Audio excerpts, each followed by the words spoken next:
The moment I saw the cover of a Girlboss and there's this lady standing like that, I was like, oh my god, I'm gonna read this book immediately. Hey guys, today I'm going to talk about my favorite book.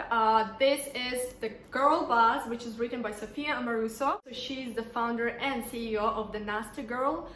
She started this business while selling the vintage clothes on eBay. And of course, she became so popular, and then she wrote this inspirational book in order to inspire us girls and even the boys to start something from the zero. The reason that I would recommend you to read this book is hilarious. Most of the time you say that you don't love reading books because they're boring or you force yourself. Whereas with this book, it took me actually only 4 days to finish this book. It means that's how good it was. Sophia Amoruso is the only child. She didn't really like her school because she didn't really have friends. She was really quiet. She wasn't very social. At one page, she even describes that how pity it was that she even used to have lunch with her history teacher because she didn't have friends. It cost her actually to change 10 schools because she couldn't find any feet. She didn't really enjoy classes. And then she actually talked to her mom to change her to the homeschooling. But then later she said that she started her first job at the Subway where she would make sandwiches. Later on she changed to another job. And you know what I actually admire? She talks really relatable stuff that I could relate. I'm sure that you're gonna relate as well. Every time when she would take a new job, she would feel bored. Isn't it relatable? You know, sometimes we're actually really scared of saying that because people are gonna be like, oh my god, it's just because you are like procrastinator or you don't finish when you start something. But no, actually she says that that's normal. What all of these jobs taught me is that you have to be willing to tolerate some shit that you don't like, at least for a while. This is what my parents' generation would call character building.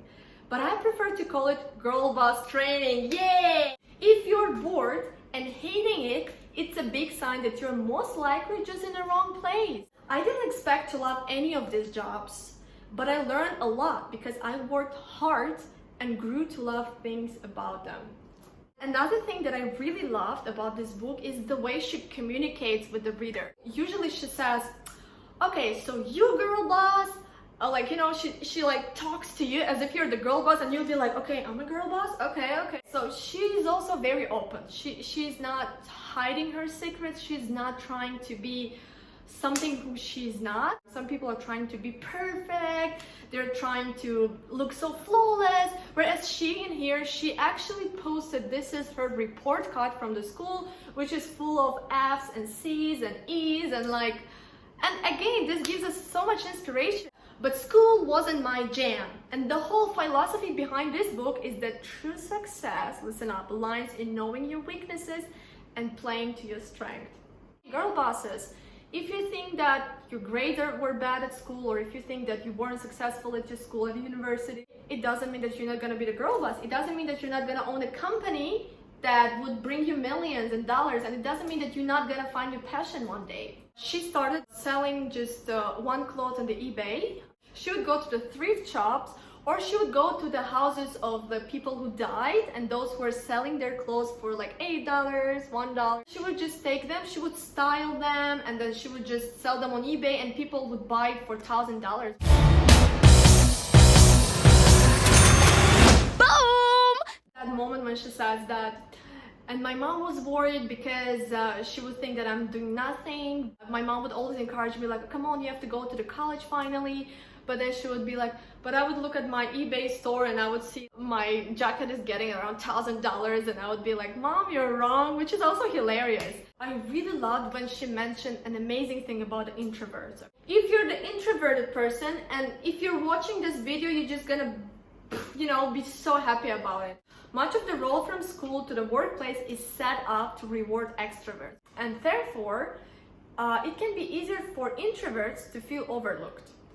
If you know the answers but don't want to raise your hand, it means people are gonna perceive that you're less smart. The best people are not the best talkers. The best people are the people with the greatest ideas. Boom! As an introvert, I really hated, I was bad at the customer service, one-on-one customer service, because I couldn't fake the smile. I just couldn't do that. Like, I hated doing that. Whereas working from eBay, where she had to do everything through computer online, she said, I was the queen of the customer service. And then she also says that studies prove that most of the introverts tend to be better in social media. A lot of people perceive that introverts are not very handy in business, whereas they're actually really handy in business. They have the greatest idea, they can be very creative, they have fewer chance of doing the financial risks. So if you're introverted, that's another inspiration for you. And if you don't really like the communication with people, social media might be your chance to build up your career. She said that she really enjoyed actually packing those clothes in those beautiful boxes, and then she would actually write in the small papers like, we hope that you enjoy this order or this dress. And then the hilarious part when she says, even though we means I. What is another reason that I think that you have to read this book? Because Sophia Amoruso is cool, because she actually tells a lot of wise things. For example, you can have tons of money and you can have all those branded designer clothes, but nothing can buy you a style. Because Sophia Amoruso, she's a supporter of being trendy, fashionable, by not necessarily buying expensive clothes. You can be fashionable with some cheap clothes, like look at me.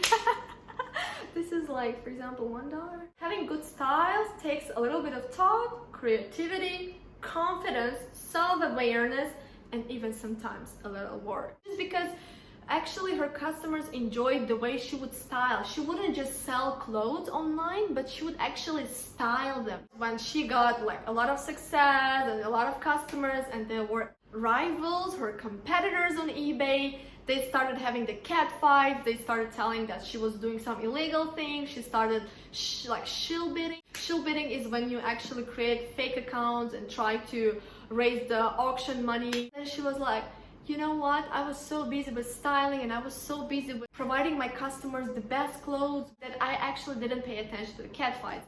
At some point they actually blocked her account on eBay.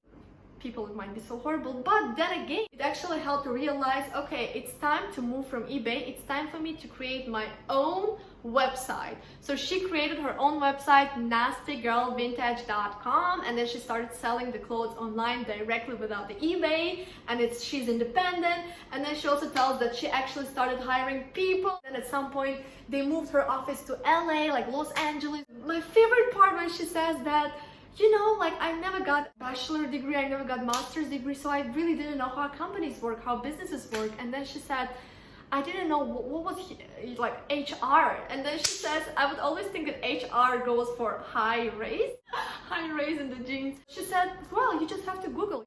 And my other favorite part, I feel like this whole book is my favorite part. Like on one of the chapters, she mentions about on hiring, staying employed and firing. She actually opens the secrets for those who are applying for jobs. For example, I would never hire those people that would send me their cover letters and they would, you know, write tons of qualifications which are actually not related to the job description. And I really also didn't like those candidates that would apply and then they would say how amazing they are, how qualified they are, but they would never mention what kind of benefit they could actually bring to my company. So basically that's it. Read this book. Read this book if you're looking for inspiration. Read this book if you're looking for the guidance. Read this book just to get this, okay, I got this, I can do that. Thank you so much for watching my YouTube channel. This is my very first video and I'd be really grateful if you could actually like my video, share my video and subscribe my channel. Goodbye!